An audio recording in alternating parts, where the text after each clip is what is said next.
There is a force more dangerous than greed, more destructive than hatred, and more invisible than the air you breathe right now. It surrounds you at work, in traffic, in politics, in the mirror. And the most terrifying part, no one is immune. Not the professor, not the billionaire, not the saint, not even you.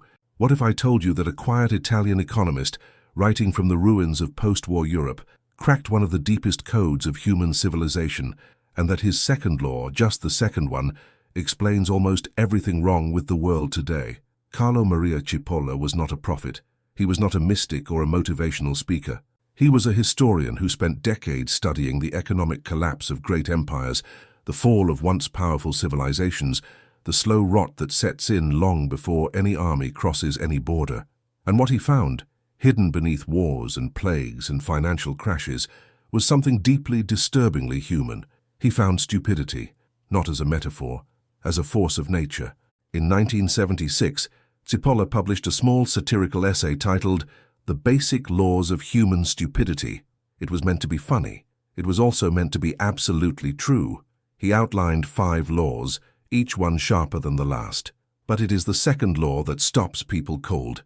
The second law states this: the probability that a person is stupid is independent of any other characteristic of that person. Let that land for a moment. He is not saying some people are stupid and others are not.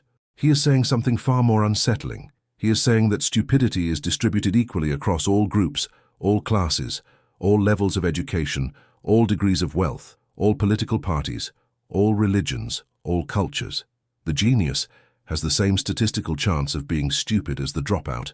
The millionaire is no less likely to be stupid than the beggar. The tenured academic carries the same risk as the street vendor. Stupidity, in Cipolla's framework, is the one perfectly democratic force on earth. This is not an insult. It is a structural observation. And when you begin to see it, you cannot unsee it. Think about the last time a highly educated person made a decision so baffling you had to replay the conversation twice. Think about the boardroom disasters, the scientific frauds, the bureaucratic nightmares constructed by people with initials after their names. Think about governments staffed by brilliant people who somehow produce catastrophic results. The credentials were real, the intelligence was real, and yet something went terribly wrong. That something is what Cipolla was pointing at.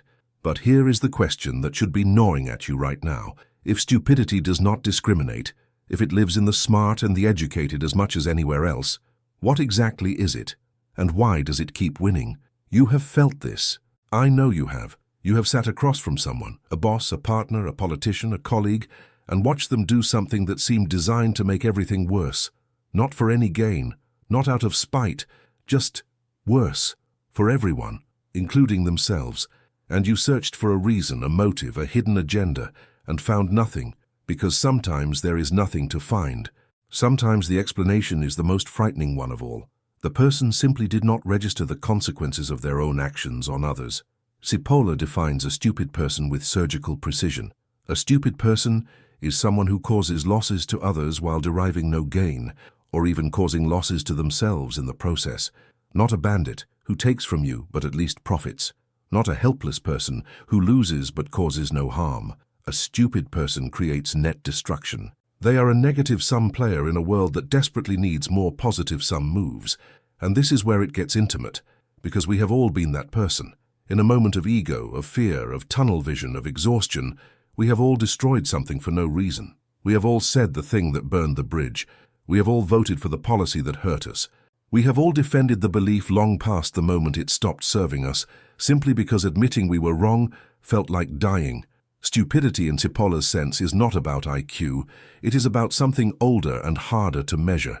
It is about the failure to account for others, the collapse of peripheral vision, the moment when the self becomes so loud that the consequences ripple out into the world completely unheard. If that idea is already stirring something in your chest, if you are starting to see your own life through this lens, stay with me, because what comes next will change the way you navigate every relationship, every institution, every decision you make. Subscribe now. You do not want to miss where this goes. Here is what Cipolla's second law reveals that most people never fully reckon with. Our systems of education, our credentials, our social hierarchies, they were built on a silent assumption, the assumption that intelligence and wisdom move together, that competence in one domain transfers to judgment in all others, that the further you go in your career, the less likely you are to make devastating, irrational, self-defeating choices. But that assumption is a fairy tale, and the wreckage it leaves behind is enormous. We hand power to people based on their track record in narrow technical domains, and then act shocked when they make sweeping decisions with no empathy, no systemic thinking, no awareness of who gets hurt. We place our trust in institutions staffed by brilliant specialists who are, by Cipolla's law, just as statistically exposed to stupidity as anyone else, and who operate at a scale where their stupid moments shake whole societies. The philosopher Hannah Arendt called something related to this the banality of evil. She watched ordinary, educated, competent people participate in monstrous systems simply by executing their role efficiently, never once lifting their eyes to see the full picture. They were not monsters. They were, in a certain terrible sense, just not looking. They had optimized their intelligence into a narrow beam and left the periphery completely dark. So what do you do with this? How do you protect yourself and the people around you from the invisible tax of stupidity that Cipolla says is baked into every human group, every team, every organization, every family? The first move is humility. Not the performed kind, not the LinkedIn kind, but the real kind, the kind that forces you to ask before every significant decision, who else is affected by this, and have I actually thought about them? Genuine humility is not self-deprecation. It is peripheral vision. It is the discipline of expanding your frame before you act. The second move is structural. Cipolla observed that societies which manage stupidity well do not do so by eliminating stupid people. That is impossible by his second law. They do it by designing systems where the cost of stupid decisions is absorbed before it cascades. Checks and balances, feedback loops, reversible commitments. The wisdom of great institutions is not that they found smarter people. It is that they built architecture that slows down the moment between impulse and consequence. And the third move, the one that cuts deepest, is to take the second law personally, to accept that you are not exempt, that your education, your experience, your good intentions, your self-awareness, none of it constitutes immunity. The only thing that actually reduces the probability of a stupid moment is the ongoing, uncomfortable daily practice of asking, am I accounting for the full impact of what I am about to do? Not just on me, on everyone in the radius. But there is a secret even deeper than this, one that Cipolla gestured at, but that history has confirmed over and over again, and it has to do not just with individual stupidity, but with what happens when stupid decisions accumulate in a system. Civilizations do not fall because evil wins. They fall because stupidity goes unchecked, long enough that the intelligent and the helpless can no longer compensate. Cipolla mapped 4 types of people on a simple grid: the helpless, the intelligent, the bandit, and the stupid. In any healthy society, he argued, the intelligent fraction, those whose actions benefit both themselves and others, must be large enough to offset the damage generated by the stupid fraction. When that balance tips, decay becomes inevitable, not dramatic, not sudden, just slow, grinding, irreversible erosion. Look at any great collapse in history. Look at the late Roman Empire, at the decline of the Venetian Republic, at the financial crisis of 2008, at the slow unraveling of institutions we once considered permanent. In every case, you find not an enemy at the gate, but a critical mass of decisions that generated loss without benefit. Policies designed to benefit a narrow group at catastrophic systemic cost. Leaders who could not see past the next quarter, the next election cycle, the next news cycle. Brilliant people acting stupidly at enormous scale.